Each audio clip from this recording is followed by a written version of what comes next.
सुचारू रूप से कर सकें, तो संगीतकारों को कहां से रख सकते थे, क्योंकि बीच में हमारी ऐसी स्थिति हो गई।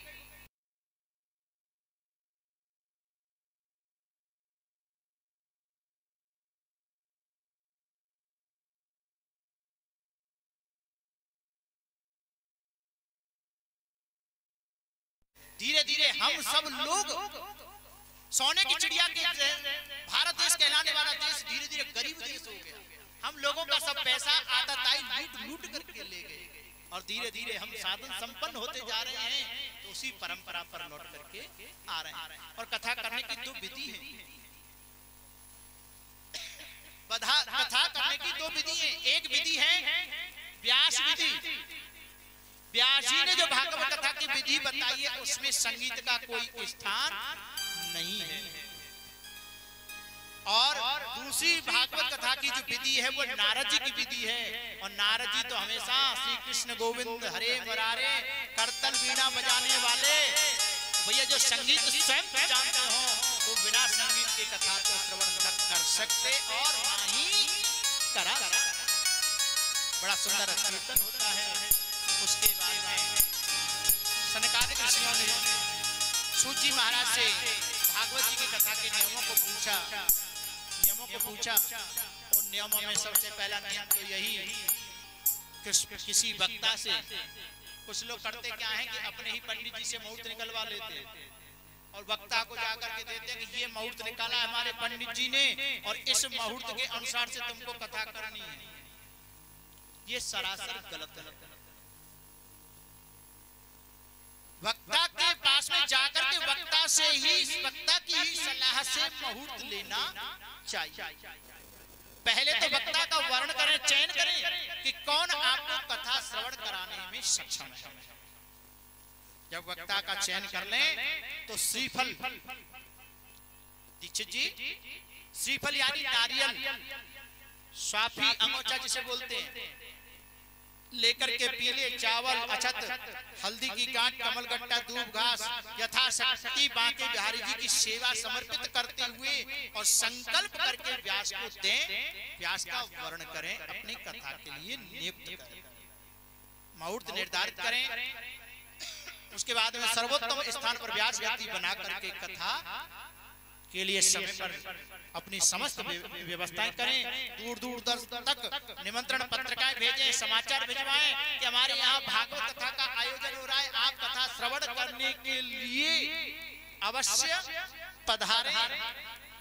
और आपकी एक इनविटेशन पत्रिका से अगर एक व्यक्ति भी आया ना, आपके निमंत्रण देने से कथा सुनने के लिए आया, तो वो आएगा, कथा सुनेगा, कथा जो सुनेगा ना उसका आधा फल आपको मिल जाएगा।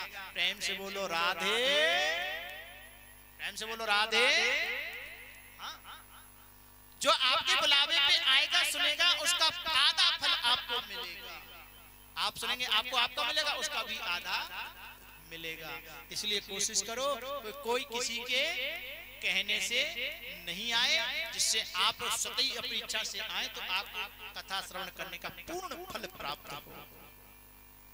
और इसी के साथ साथ में मैं आपसे यहाँ कहना चाहता हूँ, आप वीडियो कैमरा के द्वारा कथा को रिकॉर्डिंग करना चाहते तो हमारी सलाह के अनुसार से आपने लाइव कर रखा प्रसारण, और मैं यहाँ से अपने दूर संचारगामी यंत्र के द्वारा देख रहा हूँ। इस समय 7 लोग इसको देख रहे हैं। 188 व्यू इस समय मेरे मोबाइल पर शो कर रहे हैं, यानी 188 लोग इस राहु के यंत्र के द्वारा, हाँ ये एंड्रॉइड फोन जो है ना राहु का ही प्रतीक है, और जब से हमारे हाथ में आया है राहु का ही प्रकोप हम लोगों पे ज्यादा चढ़ गया, तो इसको लाइव देख रहे हैं। ये सलाह मैंने दी है। इस सलाह के कारण से जो लाइव देख रहे हैं ना, उनको जो फल मिल रहा है श्रवण करने का, उसका आधा फल हमें प्राप्त हो रहा है। प्रेम से बोलो, प्रेम से बोलो। हाँ, तो आपके यहाँ जो ग्राम पोडरपुर में कथा चल रही है यूट्यूब पर, श्री उत्तम कृष्ण शास्त्री, उत्तम कृष्ण जी महाराज के नाम से यूट्यूब चैनल खोलेंगे तो आपको ये कथा और आपको YouTube चैनल पर भी मिलेगी। उसका लिंक अपने नाते रिश्तेदार सगे संबंधियों को भी आप भेज सकते हैं। और मेरे भेजने से जिनको मिला है वो सुन रहे हैं तो उसका फल मुझे मिल रहा है। और आप जिसको भेजेंगे, आप जब भेजे वो लिंक से जो लोग सुनेंगे उनका फल आपको आधा मिलेगा। प्रेम से बोलो राधे। हाँ, श्री उत्तम कृष्ण जी महाराज के नाम से YouTube चैनल, और दूसरा चैनल है हमारा उत्तम कथा रस धारा। ये दोनों चैनल आप सब्सक्राइब करिए और कथाओं का आनंद आप प्राप्त करते रहेंगे और नोटिफिकेशन भी आपको मिलता रहेगा। क्योंकि अब तो आज के समय में ज्यादातर कथा YouTube के माध्यम से लाइव होती हैं। आस्था चैनल और ये चैनल के इतने भाव बढ़े हुए हैं कि ये पुरानी कथाओं को ही रिपीट करते रहते हैं। या जिसकी जेब में 50 लाख रुपए करोड़ रुपए होंगे वही लाइव दे पा रहा है। प्रेम से बोलो राधे। और सप्ताह पर्यंत के लिए बढ़िया व्यवस्था पांडाल इत्यादि बढ़िया जगह पर रखना चाहिए। आने वाले लोगों के लिए भोजन पानी नाश्ता इत्यादि की व्यवस्था रखनी चाहिए। और वक्ता के लिए नियम हमारे लिए 7 दिन पर्यंत तक सेविंग इत्यादि करना भी हमारे लिए निषेध है। नियम तो यहाँ तक भी कहता है कि सिले हुए कपड़े नहीं पहनने चाहिए, पर इतना नियम नहीं बन पाता। जूते चप्पल नहीं पहनने चाहिए, लकड़ी की घड़ाऊ पहननी चाहिए, और जमीन पर या लकड़ी के बने हुए फर्नीचर जिसे आप लोग तखत बोलते हैं उस पर शयन करना चाहिए। तो जितना बन सकेगा नियमों का पालन हम करेंगे। आपके लिए भी यही नियम है कि आपको भी सेविंग नहीं करना है। हो सके तो आप फलार रख करके कथा श्रवण करें। फलार नहीं रख पाते हैं, अगर आप उपवास नहीं रख सकते हैं तो भागवत जी ने में स्पष्ट कह दिया है कि भोजनम तो वरम मन्य कथा श्रवण कारकम नोपवास वर प्रोक्ता कथा भजन करो।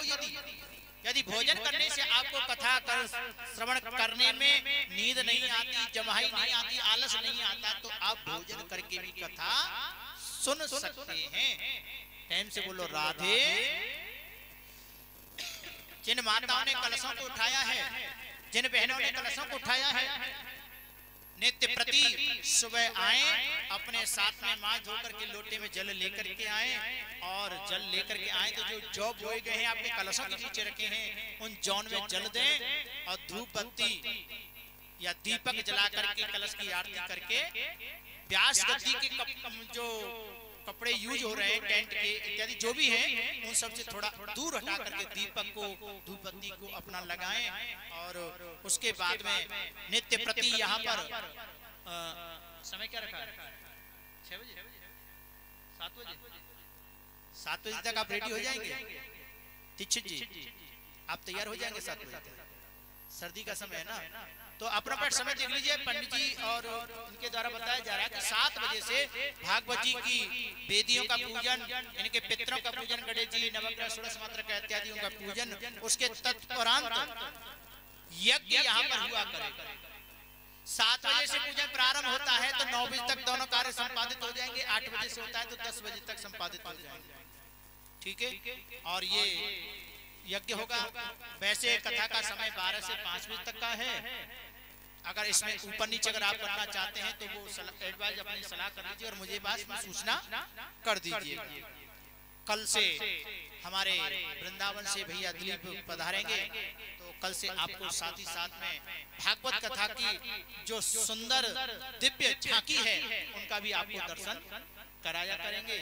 मैं कथा आयोजक परिवार के लिए एक विनती यहाँ से करता हूँ कि कल से भाई बहनों को एक तरफ बिठाएं और माताओं को एक तरफ बिठाएं, और बीच में कम से कम 3 फीट की एक गैलरी बना करके चलिए। ये मैं थोड़ा सा चाहूंगा।